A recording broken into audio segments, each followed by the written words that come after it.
Boa tarde, pessoal. Tá? Para quem não me conhece, meu nome é Alan de Oliveira e muitos na internet me conhecem como Five, né? Por outras coisas outros trabalhos que eu já fiz na internet. E hoje eu trabalho com venda de produto físico, porém eu trabalho com um modelo diferente no mercado. Já trabalhei com vários outros modelos. Num total, a gente já fez um total na minha empresa quase 10 milhões de comissões, né? Nem de faturamento. E de uns tempos para cá, mais ou menos quase um ano, a gente deu uma inovada no mercado, trouxe um modelo novo, que hoje a gente tem uma parceria com a Bripe. E eu queria explicar algumas coisas para vocês sobre os processos, né? O lado positivo, o lado negativo, porque tem sim, não vou ser hipócrita, e explicar os processos que eu faço hoje para dar certo. Porque eu vejo que tem muita gente no mercado que está tentando fazer a mesma coisa que a gente faz e não está conseguindo. Inclusive, algumas pessoas, né, me relataram que faliram a sua empresa, pararam seus negócios porque não conseguiram seguir os processos, tá? Então, basicamente, o que eu faço é o pagamento pós-entrega, como eu escrevi. Eu costumo chamar de pagamento na entrega em todo o Brasil, mas tem muita gente na internet que fala que esse termo é de outra empresa. Enfim, o nome não importa muito, o que importa são os processos que você faz dentro da sua empresa para que dê certo, tá? A diferença é, no pagamento tradicional, como a gente chama, que é o pagamento antecipado, o cliente compra um produto com você ali na hora, a gente trabalha no WhatsApp, no X1, ele faz o pagamento e sua logística envia. Existe um outro modelo onde o cliente ele faz um agendamento e a empresa ela tem uma frota, pode ser de motoboys, por exemplo, e entrega esse pedido para o cliente e o cliente paga na entrega. Só que esse modelo ele chega a ser um pouco limitado porque ele não consegue alcançar todo o Brasil. É um modelo bom, mas ele não alcança todo o público brasileiro. Então a gente decidiu, né, inovar e enviar para o Brasil inteiro. Então assim, foi difícil a gente organizar tudo, mas hoje a gente tem todos os processos muito bem definidos, que é o que eu vou passar para vocês. A gente envia para o Brasil inteiro, envia para o cliente pelos correios, ele recebe e depois ele paga. Então, por isso que as pessoas dizem que é pagamento pós-entrega. Entrega, depois o cliente paga, tá? Qual é os benefícios desse modelo, de trabalhar com esse modelo? O principal deles é a quebra de objeção de golpe. A gente que trabalha com internet sabe que a gente perdia muita venda porque o cliente tem medo de comprar, né? Existe o cliente que tem medo de comprar, existe o cliente que já comprou e caiu em golpe, nunca recebeu, perdeu seu dinheiro, e existe o cliente que nunca iria comprar porque sabe que tem a possibilidade de sofrer um golpe. Então, a partir do momento que a gente começou com esse modelo, a gente se deparou com um outro público brasileiro que quase ninguém tinha vendido para eles, que são as pessoas que gostariam de comprar algo na internet, mas se tem a mínima possibilidade de golpe, elas não compram. Então essa foi a primeira objeção que a gente quebrou, que fez a gente triplicar as nossas vendas, tá? Então, comparando com outros modelos, por exemplo, de pagamento na entrega, a gente acaba trabalhando com um público maior. Se a gente anuncia, por exemplo, no Facebook, o público de pagamento na entrega é cerca de 35 a 45 milhões de pessoas, o público geral. Se a gente trabalha com o Brasil inteiro, dependendo do seu público, chega a 93, 95 milhões de pessoas. Então só aí você já duplica, quase triplica a quantidade de vendas barra agendamento que você faz, tá? Inclusive, quando você aumenta o seu público, você diminui o custo do lead. Então, uma coisa complementa a outra, você acaba pagando mais barato para fazer uma venda, então, consequentemente, você acaba vendendo mais, tá? Outra coisa que a gente percebeu conforme o nosso aprendizado nesse modelo, quando a gente trabalhava com pagamento na entrega tradicional, a gente tinha uma taxa de frustração. O que é a taxa de frustração? É quando a sua venda não dá certo. Ou o seu pedido ficou no correio, ou o seu pedido não chegou ao cliente, não foi finalizada a compra. Tudo que foi enviado ao cliente e não teve a compra de fato, a gente considera frustração. Então a gente percebeu que a gente, claro, com os processos muito bem definidos, a gente consegue ter uma taxa de frustração hoje, pelo menos na minha empresa, de 16%, no máximo 20% quando é um mês pior. E o que acontece? No pagamento tradicional na entrega, a gente tinha mais de 20, 25% sempre. Por quê? O nosso modelo, a gente não necessita tanto do trabalho humano. Por quê? Tudo bem, o correio é um humano que entrega, sim, mas o correio, convenhamos, é uma empresa eficiente. Tem os seus problemas? Tem, porque a gente está no Brasil, mas é eficiente. Então a gente não necessita de terceiros que talvez não entendam tanto de entrega, né, de logística, para fazer esse serviço. Então a nossa taxa de frustração, ela diminuiu, né? Então isso também aumenta a nossa quantidade de vendas, né? A quantidade de pagamento, tá? E claro, tem também o lado, entre aspas, negativo, que eu não considero negativo, eu considero que são... é um conjunto de fatores que você vai ter que fazer, você vai ter que implementar na sua empresa para que o seu processo funcione. Então, por exemplo, quando a gente começa a trabalhar com esse modelo que eu estou falando, que a gente envia pelo correio, o cliente recebe e paga, consequentemente você tem uma demora maior para receber o seu dinheiro, porque tem o prazo do correio e muitas das vezes o cliente vai demorar 3, 4, 5 dias e às vezes 15 dias para fazer o pagamento. Então, o que acontece? Quando você não tem um caixa muito alto, pode acontecer de você não conseguir bancar essa operação. É claro, se você tiver todos os processos definidos, fizer tudo certinho e for no seu tempo, qualquer um consegue. O problema é quando o cara não tem caixa e ele quer escalar de um dia para o outro. Realmente, eu conheço pessoas que tentaram e faliram. Não tiveram mais dinheiro para continuar, tiveram que parar 100% sua operação e depois, quando o dinheiro cai na conta, retomar. Que eu não aconselho, eu sempre aconselho. Se você não tem tanto caixa, você vai devagar. Isso no caso de produtores, tá? A gente está falando de produtores. Então, outro ponto que muita gente considera negativo, eu já não considero, que é a questão de organização, tá? Quando você começa a trabalhar nesse modelo, se você não tiver esses processos que eu vou passar logo para vocês muito bem definidos dentro da sua empresa com seus colaboradores, porque sozinho você não consegue trabalhar, você não consegue escalar, você vai perder dinheiro, você vai deixar muito dinheiro na rua. Por quê? Esses processos, eles são essenciais para diminuição de frustração, para maximizar agendamento, para maximizar cobrança. Porque se a gente está falando de um pagamento pós-entrega, você precisa cobrar o seu cliente. Então, de fato, dependendo do seu tamanho, você vai ter que colocar colaboradores, vai ter que contratar gente para poder fazer essas cobranças. Então, sozinho, você não consegue uma escala, né? Hoje, na minha empresa, a gente tem 18 colaboradores, são 7 atendentes, e o resto é tudo organização, controle, ajuste, e a gente faz cerca ali, para quem já me acompanha aí no Instagram, de 30 a 50 mil por dia de comissão, de vendas pagas.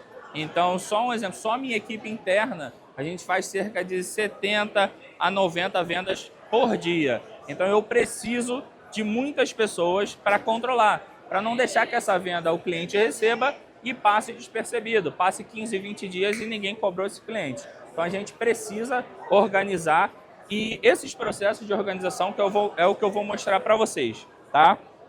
Primeira coisa que vocês precisam ter, deixa eu usar a tela aqui que eu quase não usei ainda.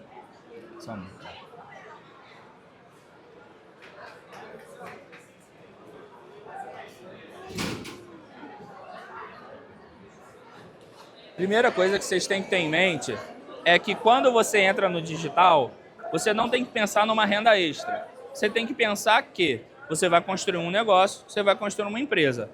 As pessoas que eu conheço falaram, não, eu quero fazer um dinheirinho ali. Essas pessoas não estão mais fazendo nem um dinheirinho, nem um dinheirão. Então, se você construir processos dentro da sua empresa e colocar pessoas competentes, você vai conseguir. O primeiro processo que você tem que criar, que você tem que, às vezes nem criar, mas você tem que ter acesso, que seja terceirizado, é um CRM personalizado para o que você faz. Se a gente trabalha com pagamento pós a entrega com os Correios, que seja uma plataforma integrada com a logística que você trabalha, que seja os Correios, que seja uma logística, uma transportadora. Por quê? Se você não tiver e você começar a fazer muitas vendas, você vai perder o controle. Você pode ter 10, 15, 20 pessoas na sua empresa que essas pessoas não vão dar conta uma hora, dependendo da sua escala, de tomar conta de todos os pedidos. O correio, por exemplo, eu dou o exemplo do correio, que é o que eu trabalho. Eles têm muitas variações. Tem pedido entregue, tem pedido que fica para retirada, tem pedido que retorna, tem pedido que não encontra o cliente, tem pedido que dá erro de endereço. Então, tudo isso, se você deixar para o humano controlar, vocês não vão ter o controle 100%. Então, você precisa de uma plataforma que seja específica para isso. Tá? Hoje, no caso, a gente tem plataforma própria, a própria Bripe tem o modelo dela de pagamento pós-entrega, vocês podem estar se informando. Então, a primeira coisa que você precisa, mesmo que você seja iniciante, você esteja começando, você é um afiliado, você é um produtor, se você não tiver um local para organizar suas vendas, você vai se perder. Principalmente quando você começa a vender, que aí você foca na venda e o resto ali, quando você vai ver, você já perdeu muita venda. Beleza? E os principais processos que eu vou explicar aqui para vocês agora são os processos de fato que a gente veio aprendendo nesse tempo, tá? A gente não começou sabendo tudo, a gente começou sem saber praticamente nada, a gente inventou o modelo e seja o que Deus quiser. Basicamente foi isso. A gente foi caminhando, foi quebrando a cara e com o tempo a gente foi validando esses processos, que basicamente eu resumo em 3, tá? Que é o fechamento da venda, que é muito importante. Se você não segue um processo de fechamento condizente com o que você está entregando, que é o pagamento pós-entrega, isso vai se refletir na hora do pagamento. Você pode não perceber, mas reflete, porque a gente trabalha com isso, a gente já tem só empresa interna mais de 50 mil envios dessa modalidade, então a gente sabe muito bem o que a gente está falando. O segundo é o acompanhamento. Antigamente, o que acontecia? Quando eu trabalhei muito com venda tradicional, fiz bastante venda pela Bripe e até outras plataformas, e o pagamento tradicional, muitas das vezes, tá? A empresa vendia para o cliente, quando o cliente pagava, sumia. Não dava uma atenção, não dava um suporte. Basicamente era aquilo, o dinheiro estava na conta, desculpe a palavra, mas dane-se o cliente. Era basicamente isso. E isso não é o ideal a se fazer, tá? Principalmente no nosso modelo. Se a gente está trabalhando com agendamento e o cliente vai pagar depois, qual é o processo de acompanhamento? Você precisa, nesse período de envio do correio, ou que seja a transportadora, fazer um acompanhamento com o seu cliente. Por quê? O que a gente já percebeu? O cliente, quando ele entra em contato com você e faz um pedido, às vezes ele está com o dinheiro no bolso. Só que ele não quer pagar porque ele não quer cair num golpe. Então você envia para ele. Seu pedido vai chegar para ele que seja com 3 dias. Só que amanhã o filho dele passa mal, ele pega esse dinheiro, vai lá na farmácia e compra o remédio. Faltou uma comida em casa, ele compra. Ele saiu para beber, gastou o dinheiro todo. Acontece qualquer motivo que ele gasta o dinheiro. Então, se nesse período da entrega, mesmo que seja curto, você não acompanhar o seu cliente, o que é o acompanhamento? Vamos supor que a gente fez um agendamento para o João. Opa, seu João, tudo bem? Como é que você está? Olha, seu pedido está a caminho aqui, ó. Esse aqui é o rastreio. O que acontece? O seu João, ele lembra que ele tem um compromisso com uma empresa, com alguém, com você, atendente, enfim, que ele precisa pagar. Então, se ele vai comprar a bebida dele lá no mar, ele vai falar, opa, vai chegar meu produto, eu tenho que pagar. Então, a gente percebeu que quando a gente começou a fazer o acompanhamento, teve uma alta diminuição de frustração, porque as pessoas, teoricamente, ia lembrar o cliente que ele tem um compromisso. E outra coisa que também pode acontecer, quando você...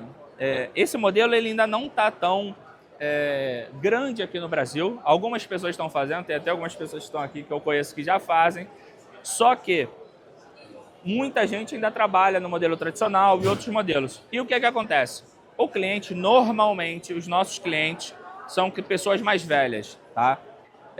E em alguns casos, essa pessoa ela entra em contato com você, faz um pedido, um agendamento do seu produto e daqui a meia hora ela pede outro produto com outra empresa ou até mesmo com alguém da sua própria empresa. E o que acontece? Essa pessoa ela não lembra que fez 2, 3, 4 pedidos. Agora, se você faz um acompanhamento lembrando a ela que o seu pedido X está chegando, ela sabe que pediu, ela pode esquecer do outro. Aí é um problema dela com a outra empresa. Mas o meu trabalho eu estou fazendo. Então, conforme você vai lembrando o cliente, ele fica ciente que aquele produto ele tem que pagar. E o que é que acontece? Muitas das vezes, o correio chega na casa do cliente, entrega 2 caixas, produto A e produto B. Porque o cliente esqueceu o que pediu. Então, o que acontece? Se você está na cabeça do seu cliente, lembrando a ele que ele pediu o produto A, ele vai pegar, vai entrar em contato com você e vai pagar o produto A. Por quê? Talvez vocês já tenham passado por essa experiência, tá?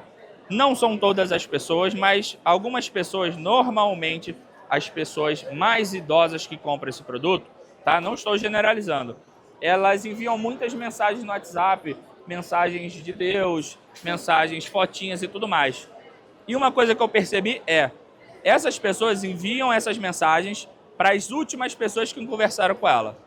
Então, quando você está fazendo acompanhamento com seu cliente, o seu contato está acima dos contatos de quem esqueceu do cliente. Então, o que esse cliente vai fazer? Chegou o produto, ele vai abrir o WhatsApp dele e ele vai ver você, porque você está lá em cima. E o cara que não fez o acompanhamento, o produto até chegou, vai estar lá embaixo. Ela vai entrar em contato e vai pagar.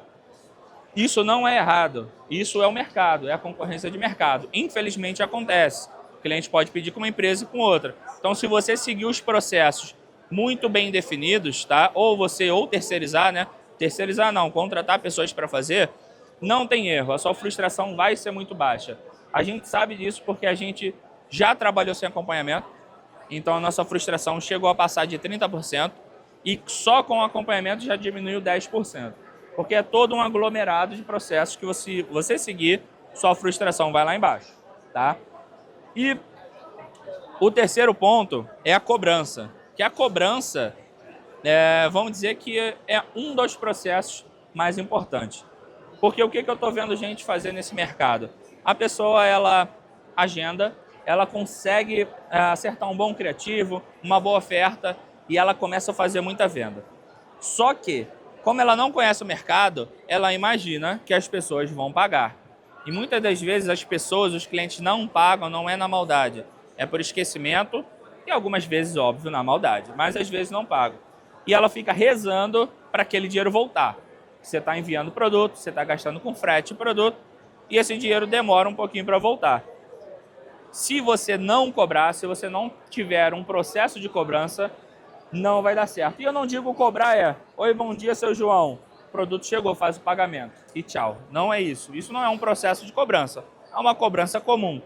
Então, dentro da nossa empresa, a gente criou processos que eu vou explicar aqui para vocês como é que funciona.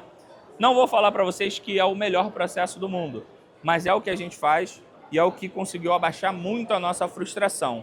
E todo esse nosso resultado que a gente tem, que eu comentei diariamente, de 30 a 50 mil por dia, são seguindo esses processos, exatamente esses processos que eu estou explicando. É claro que não dá para explicar muito a fundo, exatamente palavra por palavra, senão eu ia ficar aqui 3 horas falando, escrevendo, tá? Mas basicamente, a gente tem um processo que eu vou desenhar aqui, até para ficar mais fácil, tá? Vou desenhar como que funciona o nosso processo de cobrança, tá? Vamos lá. Imagina que esse aqui são os meus atendentes, né? Hoje na empresa nós temos 7, tá? E cada atendente desse vai fazer ali por dia 10, 12 agendamentos, né? Fora os pagamentos que vêm daquele dia. Toda vez que um pedido chega, a gente tem um processo onde você pode fazer automático ou manual. Na nossa empresa, a gente faz manual. Por quê? O processo automático existe falha de automação, e a gente não pode deixar nenhum cliente para trás. Nenhum, zero. Na minha operação não passa ninguém. Pode ser um cliente lá do Acre, pode ser um cliente do Rio. Não passa um cliente. O que acontece? Esse atendente aqui, ele, vamos supor que chegou 3 pedidos para ele. Então, ele vai cobrar esses clientes, né? Vamos supor que esse aqui é o cliente, né? Chegou 3 pedidos para esse cliente. Chegou o pedido dele para 3 clientes. No primeiro dia, logo quando chega, ele vai falar com o cliente, ele vai fazer uma cobrança que dentro da nossa empresa já é personalizada, basicamente já é uma frase pronta. A gente só troca o nome do cliente, né? E se tiver alguma informação do cliente, a gente também troca. Então, basicamente, não precisa ser uma pessoa que a gente chama que é uma pessoa desenrolada. Pode ser qualquer colaborador que você coloque lá para chamar. Beleza, ele vai chamar esse cliente. Só que o que acontece? No segundo dia, ele precisa chamar esse cliente de novo. Mas o que acontece? No segundo dia, chegou mais pedido. Chegou mais 5 pedidos. Então, chegou mais 5 cabeças aqui que ele vai mandar mensagem. Então, ele tem que mandar mensagem para esses e para esses. Todos aqui. Só que o que acontece? Aí você vai pensar, pô, então vai chegar uma hora que vai ficar impossível. Se seu atendente faz 10 vendas, vamos supor, arredondando por dia, né, no terceiro dia ele tem que ficar falando com 30 pessoas. Certo? Então, o que a gente criou? Para não ficar inviável pro atendente. Ele tem que atender, ele tem que cobrar, ele tem os processos dele. Quando chega no terceiro dia, vai chegar mais cliente. Ele está mandando mensagem para esses e para esses. Depois do terceiro dia, esse atendente, ele não fala mais com ninguém. Ele não manda mensagem mais para ninguém. A gente tem um outro contato, tá? A gente tem um outro número dentro da empresa que a partir do terceiro dia, esses clientes aqui, se não evoluíram para venda, cara, pode ser por qualquer motivo. Ou o cliente está sem dinheiro, ou o cliente não respondeu, ou ele falou que vai pagar dia 20. Não interessa o que o cliente falou. Esse cara nunca mais fala com eles, entre aspas, e esse cara entra em contato com esses do primeiro dia. Por quê? Senão uma hora você vai sobrecarregar esse cara e ele não vai conseguir cobrar. Inclusive o número dele de WhatsApp vai cair. Ele vai mandar muita mensagem e vai cair. Então esse número, ele é um número que ele faz a contingência. E ele tem um processo de 3 a 4 dias para cobrar esse primeiro cliente. Quando ele passa de 3, 4 dias cobrando o primeiro cliente lá, que esse cara aqui já esqueceu, já, entre aspas, abandonou, porque o que acontece muito é o seguinte, quando esse contato cobra, esse cliente vai e retorna para o atendente. Por quê? Esse contato aqui, a segunda cobrança, ela já tem que ser mais rigorosa. Ela já tem que ser uma cobrança muito mais forte. Por quê? A pessoa que faz um agendamento com a gente, que pede um produto, ela sabe que tem que pagar. Então, por exemplo, lembra quando eu falei que a gente tinha um processo de fechamento? O que é o fechamento? Não é, oi, bom dia, esse é o meu produto, eu quero comprar. Me dá 3 unidades do seu produto. Tá bom, vou enviar, tchau. Não, não é isso. Dentro da nossa empresa tem um processo de fechamento onde, por exemplo, tá, algumas pessoas já fazem, outras não. A gente manda um termo por escrito dentro do WhatsApp, um termo de multa, um termo que foi, no nosso caso, criado pelos nossos advogados, que a gente manda o nome do cliente, o CPF do cliente, e afirmando que ele sabe, ele tem essa obrigação de fazer o pagamento. Ah, então vocês mandam isso para processar o cliente? Não. Até porque esse termo dentro do WhatsApp, juridicamente falando, não serve de muita coisa, tá? Porém, esse processo, esse detalhe, ele é um inibidor da pessoa que quer roubar. Então, a gente manda lá um termo e fala, seu fulano, portador do CPF e tal, você se compromete a fazer o pagamento, tal, tal, tal. E o cara tem que responder, sim ou não. Quando o cara tem a intenção de roubar, o que ele pensa? Ele fala, cara, se eu falar sim, eles vão querer me processar quando eu roubar. Então, eu acho que é uma empresa séria. E eles falam não. Aí, beleza, a gente já exclui uma pessoa que é uma possível pessoa que quer roubar. Por quê? Na minha concepção, se o cara passou os dados dele, passou o CPF, leu o termo e falou sim, o cara, ele tem a intenção. Quer dizer que, que ninguém vai roubar? Não é isso. Mas ele tem a intenção de pagar. Não tem por que ele não responder sim. Não existe outra possibilidade. Então, qualquer pessoa que não responda ou responda não, não envia.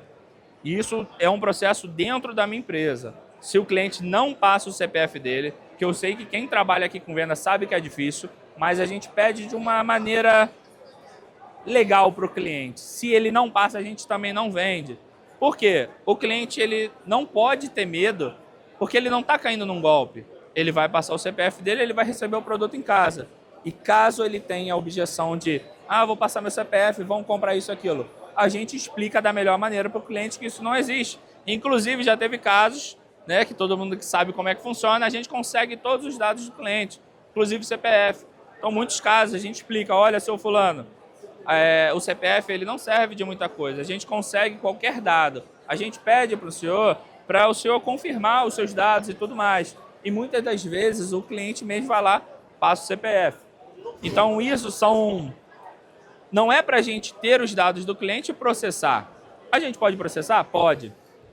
Porém, é muito trabalhoso, é um dinheiro desnecessário, é uma dor de cabeça desnecessária por o tanto de venda que a gente faz. Não tem a necessidade. Não, eu quero contratar um corpo jurídico na minha empresa onde vai ficar cuidando desses casos. Eu já tentei fazer isso.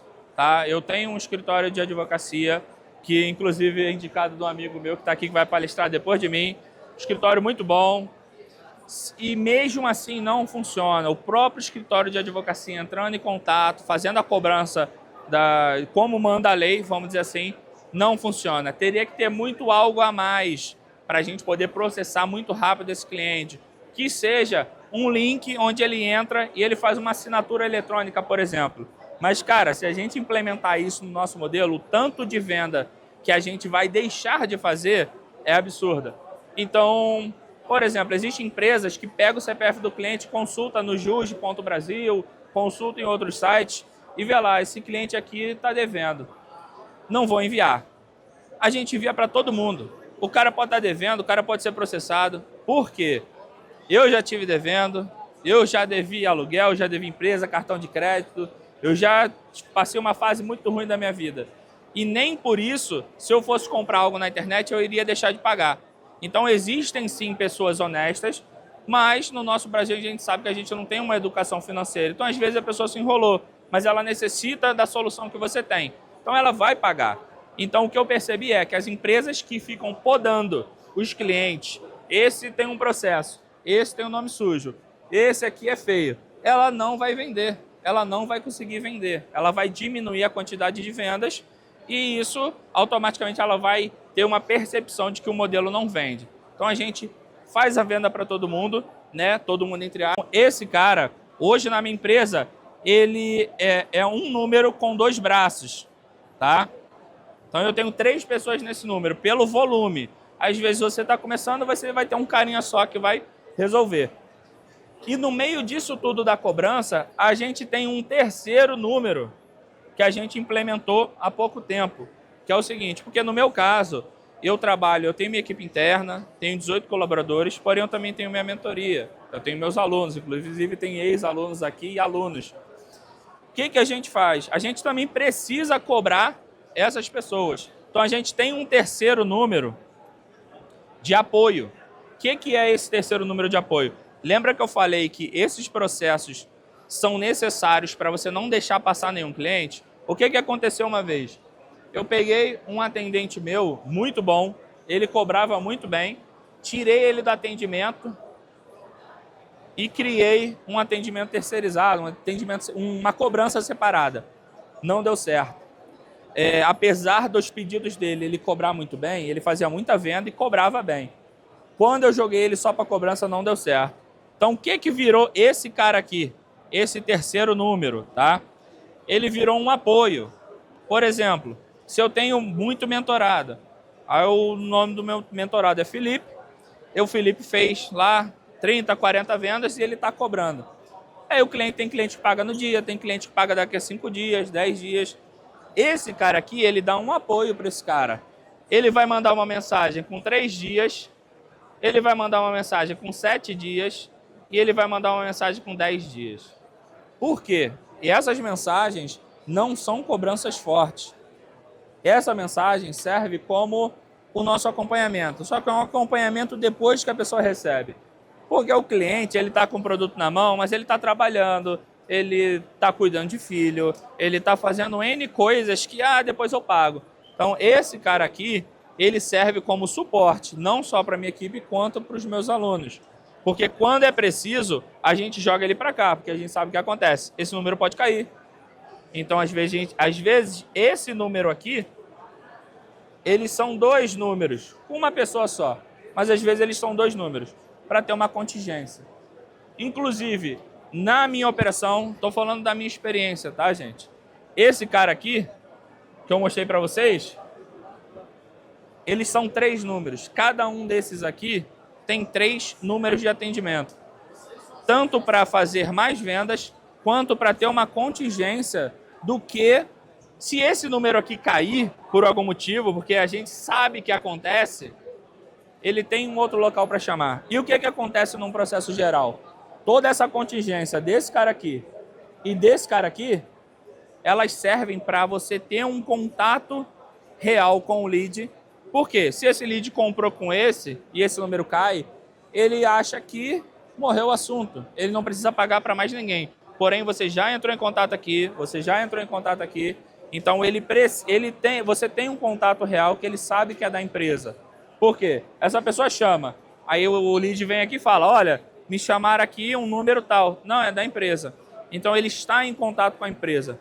Então, significa que você tendo todos esses processos definidos, a chance de você perder um lead que eu digo é o lead passar despercebido. Que é o que acontecia quando eu peguei um atendente meu e coloquei para ele cobrar todo mundo. Chegava dia 15, eu olhava lá e falei, pô, mas esse cara aqui recebeu dia 1º. Por que não cobrou? Deixa eu ver. Aí ele falou lá com o cliente, fez a cobrança e esqueceu.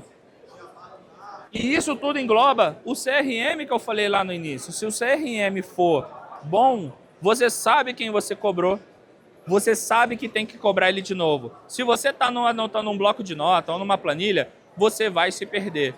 Então, o que a gente concluiu nesse modelo de vendas? A gente começou fazendo muita besteira, normal, como todo mundo. E conforme a gente foi evoluindo, a gente chegou num ponto que hoje é um ponto bom. Quer dizer que não tem melhorias? Claro que tem melhorias, né? As pessoas podem ter ideias melhores que a minha. Mas os processos que a gente faz hoje dentro da empresa definem o lucro da empresa, definem a taxa de frustração, definem o quanto de cliente que está pagando. E hoje, fazendo tudo isso que a gente faz, a gente não perde um cliente que seja, não passa ninguém despercebido. Por isso que eu falo, eu tenho 18 pessoas trabalhando comigo na minha empresa. Inclusive, eu estou aqui hoje falando com vocês e a empresa está rolando normal. Eu tenho 7 atendentes, 2 gestores e todos os outros são organização, né, controle, tanto dentro do nosso CRM próprio. Inclusive, se o cara é cobrador, ele pode ter uma planilha interna dele de controle. Então, quando eu falo para vocês que isso aqui não é renda extra, não é para você fazer 1.000, 2.000, 3.000 reais a mais no mês. Que isso não muda, com todo respeito, não muda a vida de ninguém. Tá? Isso aqui é para você estruturar uma empresa e você fazer que seja 10, 15, 20, 100 mil a mais no mês. Tá? E viver disso. Né? Se você chega nesses números, você vai viver disso. Então, basicamente, o que eu tinha para falar hoje são todos esses processos. E eu vou abrir um espaço para quem quiser tirar alguma dúvida sobre alguma coisa que eu falei aqui. Pode tirar a dúvida agora. Alguém tem alguma dúvida? Fala aí, tem que falar no microfone. Em questão do número que cobra, o amarelinho ali. Aham. Eles, em questão de salário, né, para o funcionário, eles recebem no quê? Na venda ou salário fixo? Boa. Isso aí era aluno meu. Ela tá fazendo mais dinheiro que eu. Ó, o que acontece? Esse cara aqui, que é a contingência mais agressiva, vamos dizer assim, que a gente chama de número de advogado, hoje na empresa, como que a gente paga? Tá? Sendo bem transparente com vocês. Os nossos atendentes, eles não recebem salário. Não tem salário nenhum, é só comissão. Fez venda de tal produto, tal kit, X valor. Produto, kit, o outro kit, outro valor. Esse cara aqui, hoje na minha empresa, eu troquei umas 5 vezes, tentando achar o cara bom. Tem que ser um cara organizado, tem que ser um cara desenrolado. Essa é a verdade. Esse cara aqui, eu chamei ele para trabalhar comigo e falei, cara, eu vou te pagar um salário mínimo. Que eu, se eu não me engano, é 1.520, né? Salário mínimo para você fazer esse trabalho. Expliquei a ele e falei, conforme você for desenvolvendo, se eu ver que você é desenrolado, eu vou aumentar o seu salário, vou aumentar essas coisas. E ele foi muito bem no trabalho dele. Hoje eu não pago comissão, eu não pago nada a mais, eu pago um salário maior. Hoje, se eu não me engano, se eu estiver enganado, é 2.500. Isso. Minha esposa que está ali, que ela que faz toda a contabilidade. Hoje a gente paga 2.500 para um cara que só fica na cobrança. Inclusive, ele tem os outros braços que recebem um salário mínimo, que eram pessoas que começaram igual a ele. Então, se a gente necessitar de mais cobrança, a gente aumenta o salário dos caras também. Basicamente é isso. Show? Alguém tem mais alguma dúvida? Em relação ao acompanhamento pós-agendamento, né? Todos os dias, qual... Então, esse acompanhamento a gente já fez de algumas maneiras, tá? O acompanhamento, de início a gente começou mandando o rastreio para o cliente e nos outros dias mandando as fotinhas de fique com Deus, enfim, aquelas fotinhas que eles já mandam para a gente. Porém, é muita mensagem. Então, o que a gente faz? A gente pega o rastreio do cliente e vê se tem alguma atualização forte. Foi de um local para o outro. Como hoje a gente trabalha com o modelo de PAC, por exemplo, ele tem todo um rastreio atualizado. Então, a gente consegue, toda vez que tem uma atualização boa, que mudou de um lugar para o outro, a gente manda para o cliente. A gente não manda todo dia. Não, hoje a gente faz manual. Tem como fazer automático, tá? Mas é aquilo que eu falei. Se a gente manda essa atualização para o cliente, por exemplo, 3 dias seguidos, teve atualização e ele não respondeu, a gente tenta cancelar no meio do caminho. Por quê? Se a pessoa não está te respondendo, ela fez um pedido com você, ela não está te respondendo, e você está lá, seu fulano, seu pedido está indo, seu pedido está chegando, seu pedido está ali, a gente cancela. Se o cara não responder, se a pessoa não está te respondendo agora, ela vai responder na hora de pagar?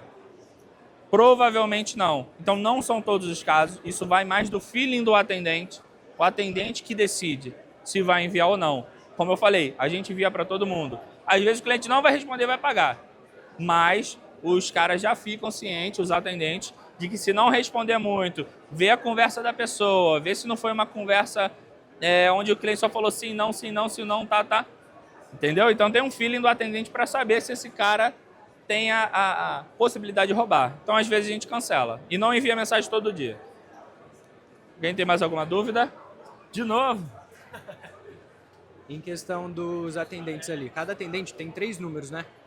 Eles atendem nos 3 ou atende 2 e fica uma reserva? Os 3 números, eles atendem nos 3, tá? Hoje a gente consegue isso porque a gente usa tudo automatizado. A gente só faz o fechamento, como vocês sabem. O que acontece? Como a gente estava tendo muito problema com queda de chip, a gente tentava escalar um número, conseguia, botava bastante lead, quando ele caía a operação parava. Hoje em dia, a gente pega um chip, ao invés de a gente botar 300 lead, 400 lead às vezes, em algumas situações, a gente bota 100, 150. Então parece que é um trabalho a mais, mas o cara que já está atendendo um tempo, ele consegue. A gente lá, por exemplo, aconselha os caras, compra outro monitor. E ele trabalha com vários monitores. Então, a gente diminui a quantidade de lead, a gente continua fazendo mais vendas e quando um número cai, não tem problema nenhum, não muda em nada. Porque o orçamento que vinha no primeiro chip, a gente joga nos outros, porque a gente sabe que vai ser por um curto período de tempo. Porque a gente sabe, tem chip que aguenta 300, 400 leads, mas não é para sempre. Ele vai cair. Então, a gente bota para atender nos 3 chips, não fica nenhum chip parado. Porque tem muita gente que fala assim, eu vou pegar um chip aquecido, vou deixar de reserva. Aí o chip principal cai. Quando você bota o reserva, ele cai. Porque ele não aguenta a quantidade de leads. Então, agora, os 3 chips rodam 100 leads. Se no chip 2 aumentar para 150, não tem problema. Ele vai aguentar ali um tempo, que aumente para 200. Então, a ideia é utilizar os chips, né? Deixar eles aquecidos trabalhando, entendeu? Mais alguma dúvida? Ele aí. Em relação a remarketing, tem remarketing quando ele não agenda? Boa, remarketing, cara, é uma coisa complicada. Eu sei que o remarketing vende muito. Só que, no nosso caso, tem gente que não é assim, mas no nosso caso, os nossos chips estavam caindo muito. A gente tinha um remarketing de 15 dias. Então acumula a mensagem, todo lead que não compra, que não agenda, cai no remarketing. A gente abaixou para 7 dias e futuramente, né, logo depois, passou um mês, a gente abaixou para 3 dias. Por quê? É muito melhor, isso eu falo por experiência própria, desde que eu atendia, é muito melhor um chip duradouro do que muito lead num chip. O chip que dura, o lead que entrou em contato com você hoje, ele pode não comprar. Você com remarketing ou não, ele vai voltar para comprar. Porque pensa comigo, o seu João que entrou em contato, ele só entrou em contato porque ele quer. Na maioria das vezes porque ele quer. Então ele vai comprar ou de você ou de alguém. Então remarketing sim é importante, porém, se ele derrubar o seu chip, é pior você fazer remarketing. Então tem situações que eu falo, cara, nem faz remarketing. Senão você vai perder o número, é pior. Entendeu? Mais alguma pergunta? Alguém? Nenhuma? Tu?